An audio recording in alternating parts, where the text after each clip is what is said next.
How's it going, everybody? This is the Jake's Games channel, and I will be teaching you guys how to work with animations inside Blender and then importing them into Godot and using the Godot animation tree. That's right, we will be learning how to use this dang animation tree. It has been a long time coming, honestly. I felt like no one really ever covers it well enough. So take it easy in the comments, guys, and if you have any questions about anything, please reach out. Don't be afraid. I'm going to try and cover as much in the comment sections as I can. But without further ado, let's get started. Alright, and here we are in Blender. Now, I do recommend you guys download the blend file that I have in the link in the description below. It'll take you to my website, which it will have a download.zip file, and just download that, unzip it, and it's literally the exact same blend file you're seeing here. And you'll notice if you do download that, character 1 is a female and character 2 is a male. And I have them separated inside of the collections list in Blender. We're going to go with character 2 for the animation. You can choose character 1 or character 2, whichever one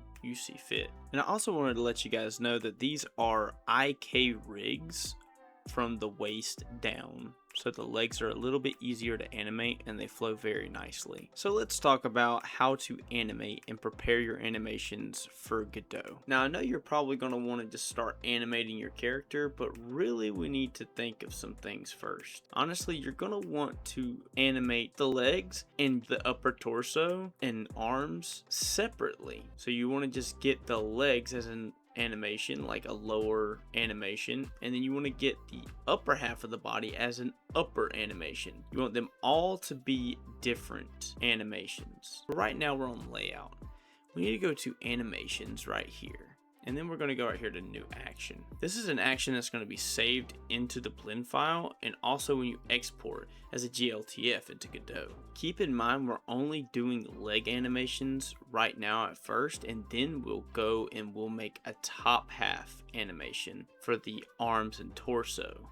This way that we can have more control over what's happening on each layer, the top half layer or the bottom half layer of the character. This right here is actually kind of just the crappiest little walking animation, but honestly it doesn't need to be perfect for the sake of this tutorial. And if you hit this little thing right here, it's called a fake user. This will keep Blender from deleting any information associated with the animation. So we only have keyframes on the legs, and anything above that point, you can see right here in this window, we do not have keyframes. This is very good. This is what we want. Now we can just hit stash. It's going to put the animation over here, and this stash location is where Blender is going to store each action for it to be called upon whenever we actually export it and import it into Godot. Now I did forget to name my bones in this tutorial, but you guys are probably going to want to do that. So now hit new again. Alright, so now I'm basically just animating whatever I want the upper half to do while he's walking. And I can make countless animations of my upper half, whatever I need him to do. Hold a knife, hold a sword, swing the sword, punch, maybe do some like when you move your arms back and forth. That's probably what I'll do now, is just do some arm movement for the walking, and you can honestly just do whatever you want to do. You can just start animating a bunch of upper body animations. Remember, the legs are separate. Alright, so now let's play it. He looks perfect. Looks like a little alien walking. But either way, he's walking pretty fast and he's looking good. So now we got this one right here done. We've already got a fake user on it, and now we're going to hit stash again. Now before we continue, guys, please go check out piecodersguide.com.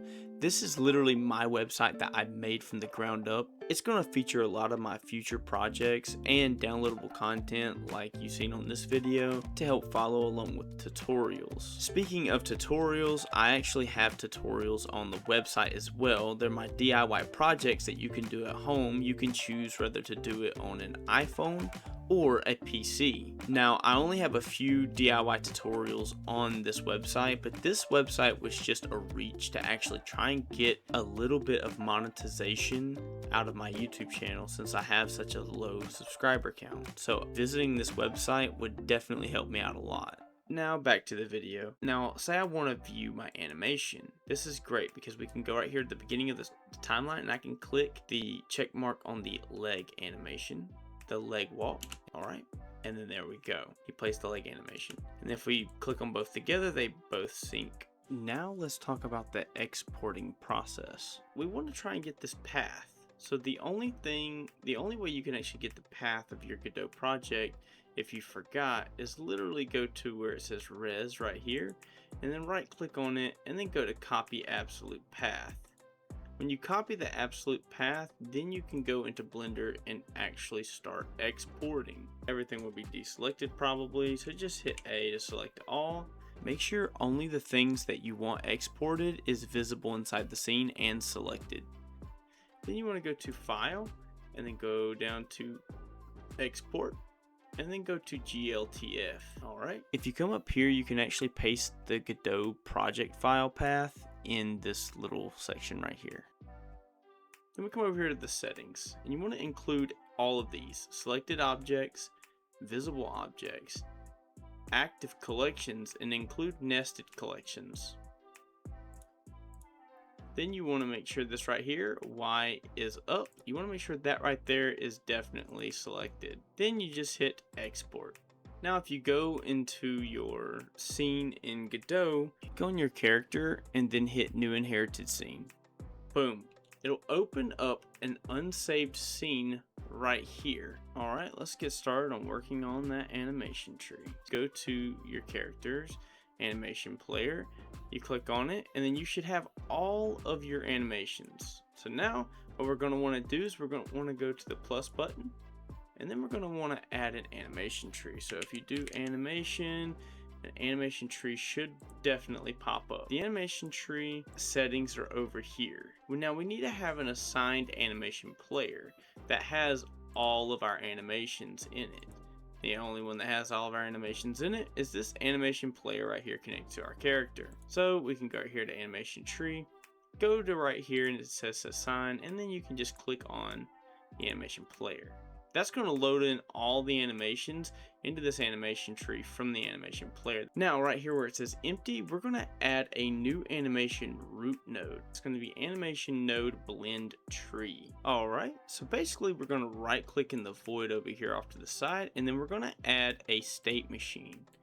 We got to add 2 state machines. Alright, honestly these right here are just going to act as placeholders for the top and lower half of our animations. We'll go ahead and name it a little bit better name, upper body, and then we're going to do lower body. Now keep in mind, do the underscores, no spaces, because we're going to need to access these inside our code, and spaces are not going to treat our code very well. Now we're going to go to open editor, add our animations, our upper animations, all of them into here. Not connecting them to anything, just adding them in here. Now in order to view the animations, you have to plug the state machines into the output. Then to actually view them, you just hit the play button when you go back into the editor. Now the upper body, you want to hit select on that, and then you want to go right here to, it says use custom Tim. I don't know what that means, or time, whatever. But this right here, you want to click loop mode, and you want to go to linear. Now this right here is the timeline length. You want to click on animation player, go to your upper body, and it stops at 0.4167. You can copy and paste it right here if you have the timeline scrubber all the way at the end. Then go back into your animation tree, go back into your editor, and this right here, and then you're going to want to do timeline length.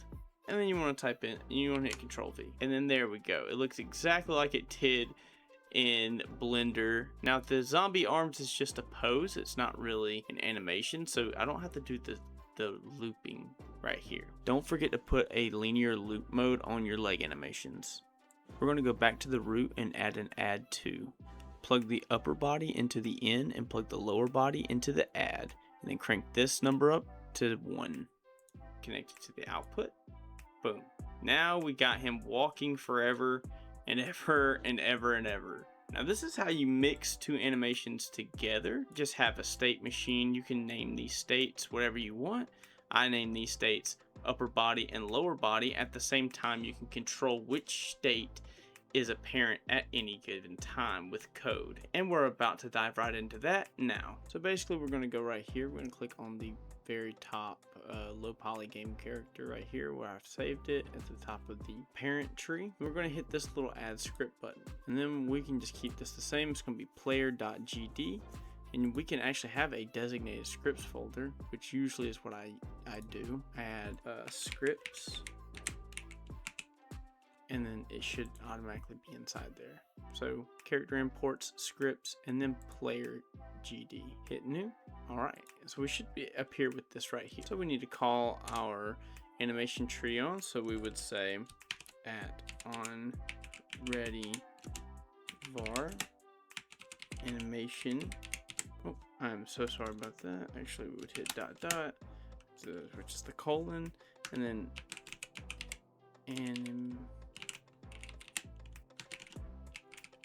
tree. And so basically we're just doing this right here. We're just spelling out the animation tree right here inside of our animation, inside of our hierarchy right here. And then we would say int equals, which is literally what we're going to be calling on to. So we hit $ animation tree. Oh, I spelled animation tree right here. So we would say animation. I don't know what in the world I was trying to spell. There we go. All right. So at onReadyVar animation underscore tree colon, and then animation tree equals $ animation tree. So basically what this is doing is it's actually designating a variable called animation tree, and then we're assigning the animation tree to the actual node over here, animation tree. So now every time we type in animation tree, and we could change this name to whatever we want to. Now we need to define a function. So func, all right, and then we need to call on ready. So this is as soon as the scene is actually loaded up, we want to actually declare that this animation tree dot active equals true. Right here, we're basically just activating the animation tree. Let's define two more variables. We're gonna do another onReadyVar. All right, so now we have one more variable, two more variables that we can actually now assign. We're gonna want to assign each state machine that we've declared. So in here, we actually declared two state machines. So these state machines were named upper body and lower body. So we're essentially doing the exact same thing here. We're actually going to get these state machines down below. So I'm going to say upper underscore animations.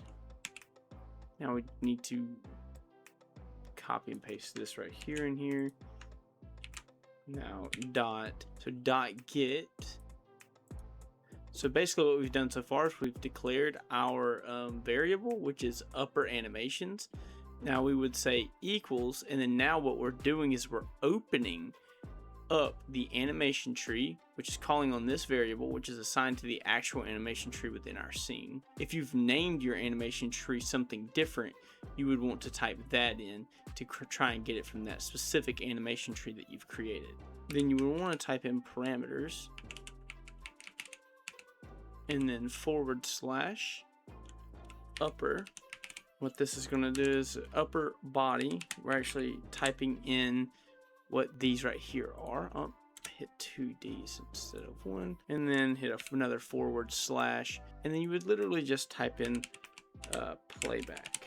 What we're actually telling Godot to do is to grab the upper body state machine, and then whatever playback we're actually going to go into. So this right here is where when we hit open editor, these right here are our playbacks right here, zombie arms and upper wall. So we're leaving that as playback right now in order to, leave it as an open condition. We're going to go ahead and copy and paste it right here, and instead of saying upper, we're going to say lower.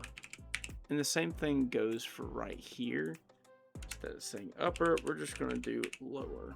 All right, so we actually forgot something, and it is the quotation marks that go inside here. So we actually have to pass these through as strings. So that is one thing that I forgot to tell you guys, or else it will just stay red. Alright, so on the onReadyVar function, you can actually call on a function at any point in time. So we need to create now a physics process function. So we need to have a func and then the physics process. This is going to be called every frame. Before our physics process function, we're going to have to define another function called walk. Okay, so this one right here, we're actually just going to call our upper animations dot travel, can't spell today, dot travel, and then you just name the animation. So if we go right here to our upper, which we are actually accessing right here, and we just say upper walk, remember to do it as an actual string, which you put it in quotation marks, and then upper underscore walk. So now Control C, and then we're actually going to call on this one as well, but we're going to do it lower animation.travel, and then we're going to do, I think it's called leg walk. Let me see, go back to root right here, go to open. Yep, leg underscore walk. But it was a capital L, it is case sensitive, so you have to actually put it in exactly how it is on the screen. So now with physics process function, this is actually going to be pretty difficult. Let's go ahead, let's just skip physics process function. We can deal with inputs later, but we're going to Control X this and then paste it above the ready function, and then we're going to call this function right here walk in our ready function. So we're just going to say walk, boom. And what this is basically doing, as soon as it loads, it should play the walking animation. Okay, to see if this is actually working or not, we would have to hit Control A, which will bring up this window right here, and then we're going to hit camera. We gotta add us a camera so that way we can see our character, and I'm just going to point it directly at our character here first. Our character should walk as soon as we load the scene. Boom, he is walking as soon as we load the scene. Now to test and see if this is working, we'll go ahead and delete this and then hit Control S. Now let's load our scene again. He is not walking. So that means this function right here, as soon as it loads, it is going to load this walking scene. Oh, it's going to load this walking function, which is walk. All right. So this is what this right here does. Now this is a rough, simple script with a very simple condition, which is just the ready function. You would probably be using your own conditions. Guys, this video took a very long time to make. I'm talking days, weeks for literally studying everything and making sure everything was perfect for you guys. I'm not so sure if this video is legible at all because I know how to do these things. So if you guys would just give me some comments, some suggestions on what you guys want to learn next, or maybe I need to go into greater detail in the comments below with you guys, maybe a little one-on-one. I don't know, but either way, thank you guys for watching. If you like this content, please subscribe and please like it, means a lot to me. And go check out my website. I'm going to be putting a lot more stuff on there soon, so thank you guys.